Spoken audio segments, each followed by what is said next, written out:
Existe um momento silencioso em que você percebe algo desconfortável. Você é querido por muitas pessoas, mas não se sente verdadeiramente visto por ninguém. Você é educado, simpático, prestativo. Evita conflitos. Escolhe palavras com cuidado. Sabe exatamente como agradar. E ainda assim, algo dentro de você parece cada vez mais fraco, mais distante, quase irreconhecível. Não é cansaço físico. Não é tristeza evidente. É uma sensação mais profunda. A impressão de que, quanto mais você tenta ser aceito, menos você existe de verdade. Segundo Carl Gustav Jung, esse é um dos sinais mais claros de que sua personalidade está sendo lentamente sacrificada no altar da aprovação social. Em O Eu e o Inconsciente, Jung descreve esse fenômeno como uma identificação patológica com a persona, onde o indivíduo perde contato progressivo com seu núcleo autêntico. Não é paranoia. Não é exagero psicológico. É um processo observável que acontece silenciosamente em milhões de pessoas que tentam desesperadamente ser aceitas. Vivemos em uma cultura que glorifica a simpatia constante. Desde cedo, aprendemos que ser aceito é sobreviver. Que desagradar é perigoso. Que conflito gera rejeição. O livro Como Fazer Amigos e Influenciar Pessoas, de Dale Carnegie, se tornou um dos maiores sucessos da história, justamente porque ensina técnicas eficazes para navegar nesse campo minado social. Não criticar, não confrontar, sorrir mais, demonstrar interesse, evitar discussões. Tudo isso funciona. Funciona muito bem. O problema começa quando essas técnicas deixam de ser estratégias conscientes e passam a se tornar uma identidade. Quando agradar, deixa de ser uma escolha e se transforma em uma necessidade psíquica. Carnegie nunca pretendeu criar autômatos sociais, mas muitos leitores transformam suas orientações práticas em uma prisão invisível. Você para de escolher ser simpático e simplesmente não consegue mais ser diferente disso. A máscara gruda na pele. Jung observou que o ser humano precisa criar uma máscara social para viver em sociedade. Ele chamou essa máscara de persona. A persona não é algo ruim por si só. Ela é necessária. É o papel que desempenhamos no mundo, a forma como nos apresentamos, o conjunto de comportamentos que facilita a convivência. Em Aion, Estudos sobre o Simbolismo do Si Mesmo, Jung explica que a persona é um compromisso entre o indivíduo e a sociedade sobre o que ele deve parecer ser. O problema surge quando a persona cresce demais. Quando você se identifica completamente com ela. Quando você passa a acreditar que aquilo que os outros aprovam é quem você realmente é. Nesse momento, algo perigoso acontece. Tudo aquilo que não cabe nessa imagem agradável é empurrado para o inconsciente. Aquilo que você sente, mas não pode expressar. Aquilo que pensa, mas não pode dizer. Aquilo que deseja, mas considera inaceitável. Raiva, frustração, inveja, discordância, impulsos de autonomia. Tudo isso não desaparece. Jung foi muito claro sobre isso. O que é reprimido não deixa de existir. Ele apenas se torna sombra. E a sombra não é fraca. Ela é acumulativa. Quanto mais você tenta ser apenas luz, mais escura e poderosa ela se torna nos bastidores da sua psique. É um princípio compensatório fundamental da psicologia profunda que Jung observou ao longo de décadas de prática clínica. Agora vamos ser práticos por um momento. Pegue um caderno e faça o seguinte exercício. Durante uma semana inteira, registre todas as vezes em que você concordou externamente, mas discordou internamente. Não precisa mudar nada ainda. Apenas observe e anote. Você vai se surpreender com a frequência. Pode ser quando seu chefe propôs um prazo impossível e você disse, sem problema. Pode ser quando um amigo escolheu um restaurante que você odeia e você disse, ótima escolha. Pode ser quando alguém te interrompeu no meio de uma história e você simplesmente parou de falar, sorrindo educadamente. Cada uma dessas situações é uma microtraição de si mesmo. Uma por dia já é significativo. 5 por dia começa a ser preocupante. 10 ou mais por dia indica que você está vivendo mais para os outros do que para si mesmo. E cada uma dessas microfraturas se acumula, criando uma rachadura psíquica cada vez mais profunda. O erro fatal é acreditar que agradar constantemente é sinal de maturidade emocional. Na verdade, muitas vezes é sinal de medo. Medo de rejeição, medo de abandono, medo de perder pertencimento, medo de não ser amado se for verdadeiro. Jung observou em inúmeros pacientes que pessoas excessivamente boas, sempre compreensivas, sempre disponíveis, frequentemente carregam uma sombra carregada de ressentimento, amargura e hostilidade reprimida. Em A Prática da Psicoterapia, Jung relata casos de pacientes que vinham ao consultório com depressão, ansiedade ou sintomas psicossomáticos inexplicáveis.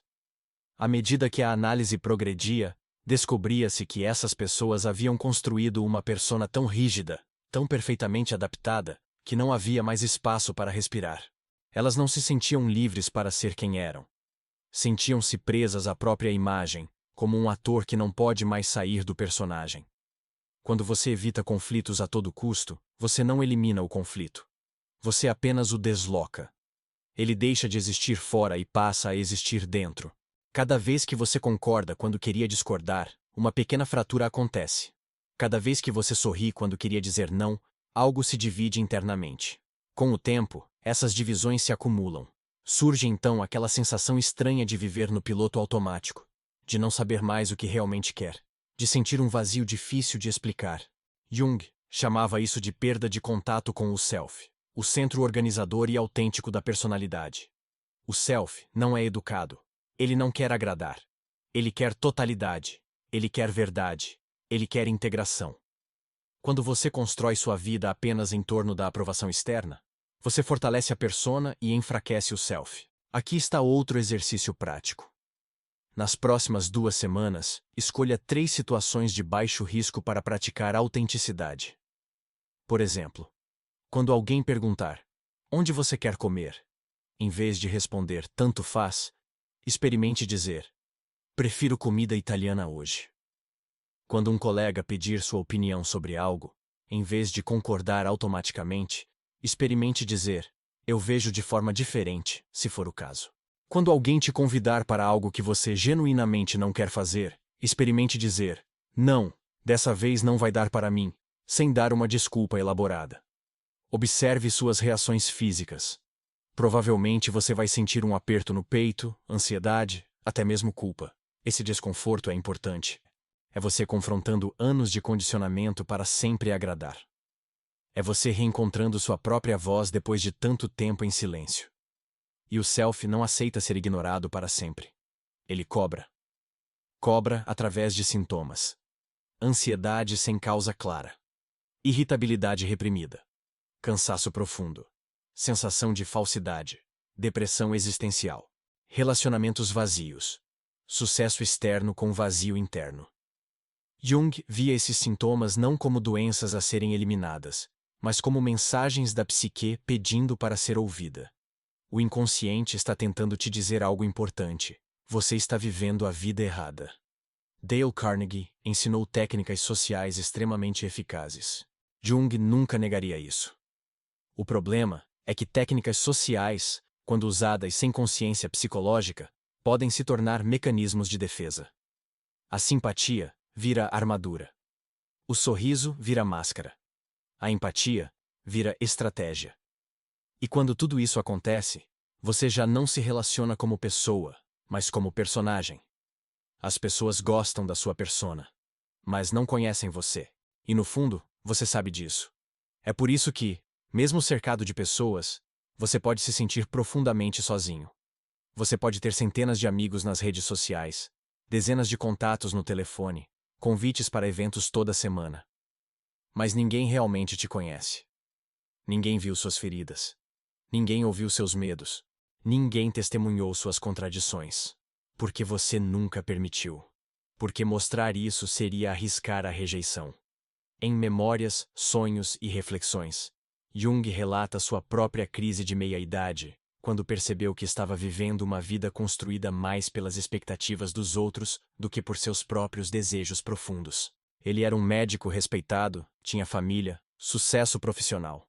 Mas algo dentro dele estava morrendo.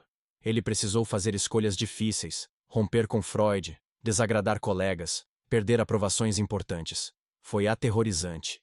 Mas foi necessário para que ele pudesse se tornar quem realmente era. Jung dizia que a neurose moderna não nasce da falta de adaptação social, mas do excesso dela. Adaptar-se demais ao mundo externo, ignorando as exigências internas, gera um desequilíbrio inevitável. A psique exige compensação. Se você é excessivamente dócil externamente, algo em você se torna agressivo internamente. Se você é sempre compreensivo, algo em você se torna julgador. Se você é sempre flexível, algo em você se torna rígido por dentro. Essa é a lógica da sombra. E a sombra não integrada sempre encontra uma forma de se manifestar. Vamos falar sobre manifestações concretas. Você conhece alguém que é sempre tranquilo, nunca se irrita, sempre compreensivo, mas de vez em quando explode de forma completamente desproporcional por causa de algo pequeno? Isso é a sombra vazando.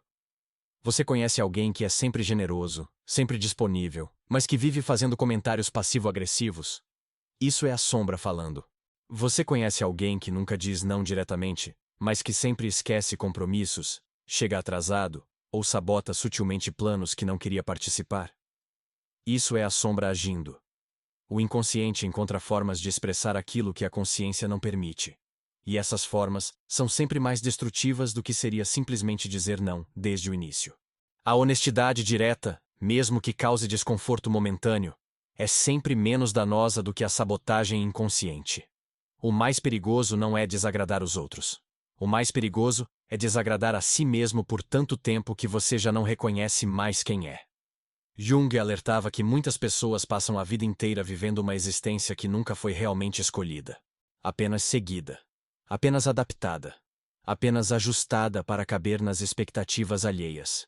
Essas pessoas raramente entram em grandes conflitos externos, mas vivem uma guerra silenciosa por dentro. Existe um momento crucial em que o inconsciente começa a sabotar a própria persona. Você começa a esquecer compromissos. Começa a sentir irritação sem motivo. Começa a perder interesse em agradar. Começa a falhar socialmente de forma estranha. Jung via isso não como fraqueza, mas como tentativa de cura. A psique tenta quebrar a máscara que ficou rígida demais. Tenta forçar o indivíduo a recuperar partes perdidas de si mesmo. Aqui está um exercício mais profundo. Reserve uma hora de silêncio completo. Desligue o telefone. Pegue papel e caneta. Escreva uma carta para si mesmo respondendo estas perguntas. Quem eu seria se não precisasse agradar ninguém? Que partes de mim eu escondi para ser aceito? Que verdades eu não digo por medo de rejeição? Que raivas eu engoli? Que desejos eu reprimi? Não censure nada. Deixe sair tudo. Essa carta é só para você. Ninguém mais vai ler. Portanto, seja brutalmente honesto. Você pode descobrir que está com raiva de alguém há anos, que odeia seu trabalho, que se ressente de sacrifícios que fez, que tem desejos que considera inaceitáveis. Tudo isso precisa ser reconhecido. Não precisa ser necessariamente agido, mas precisa ser reconhecido. Porque o que você não reconhece, você não pode integrar. E o que você não integra, continua te controlando pelas sombras. A verdadeira maturidade psicológica não está em ser sempre agradável. Está em ser inteiro. E ser inteiro inclui a capacidade de desagradar quando necessário, de dizer não, de frustrar expectativas, de sustentar conflito, de suportar a possibilidade de não ser amado por todos. Jung afirmava que ninguém se individua sem perder certas aprovações. Toda evolução real exige uma perda simbólica. Você perde a imagem antiga para ganhar a autenticidade. Carnegie ensina no capítulo sobre críticas que você deve sempre elogiar antes de apontar erros. Que deve fazer a outra pessoa salvar seu prestígio. São técnicas eficazes para ambientes profissionais e relações superficiais. Mas Jung perguntaria: e quando alguém que você ama está se autodestruindo? E quando alguém próximo está tomando decisões terríveis? E quando o silêncio educado é mais cruel do que a verdade difícil? Às vezes, amar alguém é ter a coragem de desagradá-lo. A pergunta que você precisa se fazer não é: como posso ser mais aceito? Mas: quem eu me tornei para ser aceito? O preço que você paga para agradar pode ser alto demais. Pode ser a sua espontaneidade, sua verdade, sua vitalidade, sua força, seu desejo. Quando você vive apenas para manter relações suaves, você cria uma vida sem fricção, mas também sem profundidade, sem eros, sem transformação. Jung não propunha que você se tornasse agressivo, rude ou inconsequente. Ele propunha consciência. Usar a persona, não ser usado por ela. Saber quando agradar é uma escolha estratégica, e quando é uma fuga do próprio medo. A diferença é sutil, mas decisiva. Uma vem da força, a outra vem da insegurança. Quando você escolhe ser diplomático em uma reunião de trabalho porque isso facilita seus objetivos, você está usando a persona conscientemente. Quando você concorda com algo que viola seus valores porque tem medo de ser rejeitado, você está sendo usado pela persona. A diferença está na consciência e na escolha. Você está no controle ou está sendo controlado? Você está fazendo uma escolha estratégica ou está reagindo automaticamente ao medo? Essa distinção faz toda a diferença entre uma vida vivida conscientemente e uma vida vivida no piloto automático da aprovação social. Vamos falar sobre estabelecimento de limites, algo que Carnegie raramente aborda, mas que Jung considerava fundamental. Pratique dizer não pelo menos 3 vezes por semana. Não precisa ser em situações importantes. Pode ser coisas pequenas. Você pode me ajudar com isso agora? Agora não posso. Você topa vir nesse evento? Não, dessa vez não vai dar. Você concorda com isso? Na verdade, não concordo. Observe que você não precisa justificar excessivamente.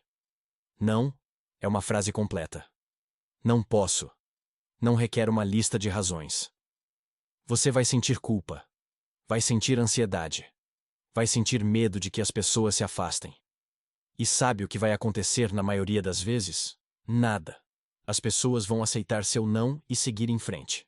E as poucas que não aceitarem estavam apenas interessadas no que você podia fazer por elas, não em quem você é. A sombra não integrada sempre encontra uma forma de se manifestar. Se não for pela palavra consciente, será pelo sintoma. Se não for pelo confronto saudável, será pela autossabotagem. Se não for pela verdade dita, será pela tensão acumulada. Por isso, muitas pessoas boas demais acabam explodindo de forma desproporcional. Ou adoecendo. Ou se afastando de tudo. Ou sentindo que a vida perdeu sentido. A repressão sempre cobra seu preço. Jung documentou casos em A Prática da Psicoterapia de pacientes que desenvolveram sintomas físicos sem causa orgânica aparente. Dores de cabeça crônicas. Problemas digestivos. Fadiga extrema.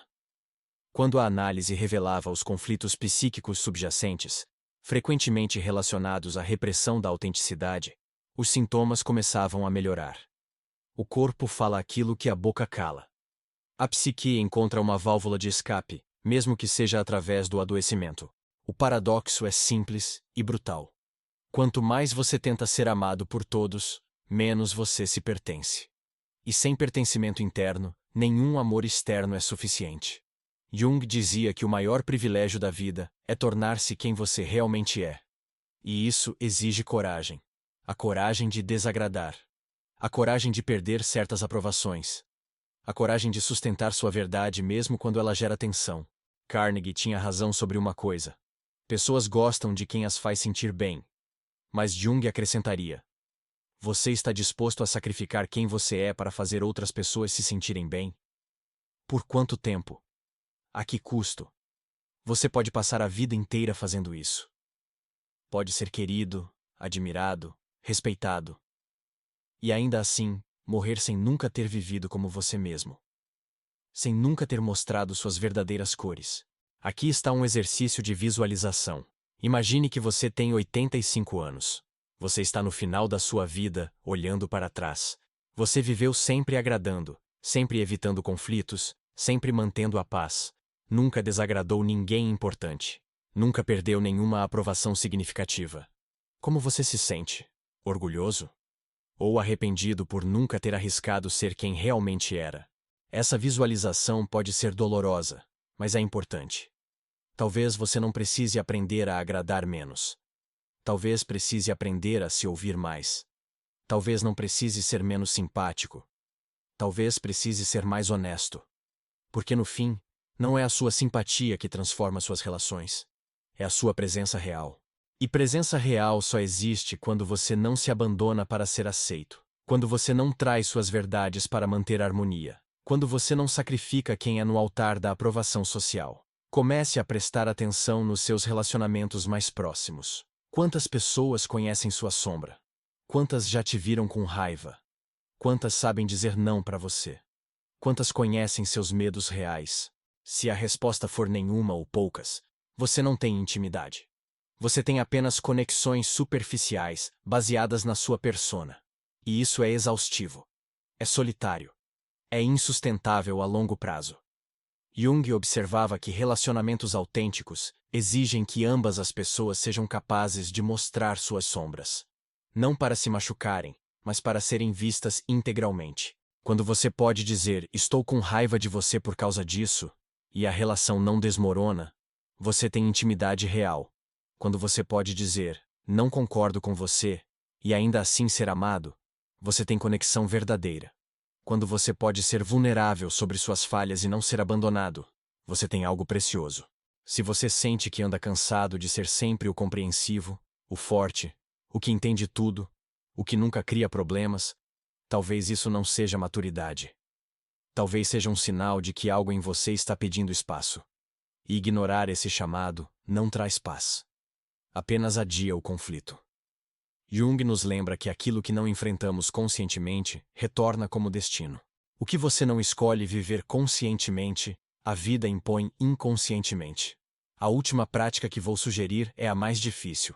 Escolha uma pessoa com quem você tem uma relação importante, mas superficial. Alguém que só conhece sua persona. E tenha uma conversa real. Mostre algo verdadeiro sobre você. Pode ser uma vulnerabilidade. Pode ser uma discordância que você sempre engoliu. Pode ser um limite que você nunca estabeleceu. Sim, você vai sentir medo. Sim, a relação pode mudar. Mas ela pode mudar para melhor. Pode se aprofundar. Pode se tornar real. Ou pode acabar, revelando que nunca foi uma relação verdadeira para começar. E ambos os resultados são melhores do que continuar vivendo uma conexão falsa. Porque no fim, você não precisa de 1000 pessoas que gostam da sua máscara. Você precisa de algumas pessoas que amam quem você realmente é. A pergunta final é simples, mas desconfortável. Quem você teria que deixar de ser para continuar agradando todo mundo? E quem você poderia finalmente se tornar se parasse de tentar? Jung dedicou sua vida inteira a responder essa segunda pergunta. Ele chamou esse processo de individuação, o tornar-se quem você realmente é. Não quem seus pais queriam. Não quem a sociedade espera. Não quem Dale Carnegie ensina você a parecer. Mas quem você, no seu núcleo mais profundo e autêntico, realmente é. Esse é o caminho mais difícil. É mais fácil continuar agradando. É mais confortável manter a máscara. É mais seguro nunca arriscar a rejeição.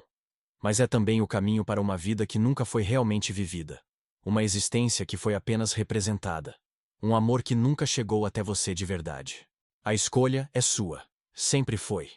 Você pode continuar fortalecendo sua persona, refinando suas técnicas de influência, tornando-se cada vez mais hábil em agradar. Ou pode começar o difícil trabalho de integração. De reconhecer sua sombra. De estabelecer limites. De dizer verdades. De correr o risco de ser visto como realmente é. Um caminho leva à aprovação. O outro leva à autenticidade. Apenas você pode decidir qual deles realmente vale a pena. Se esse vídeo tocou em algo profundo dentro de você, compartilhe com alguém que também está vivendo atrás de uma máscara. Juntos, podemos começar a jornada de volta para nós mesmos. Inscreva-se para mais conteúdo sobre psicologia profunda e transformação real. A sua autenticidade está esperando por você.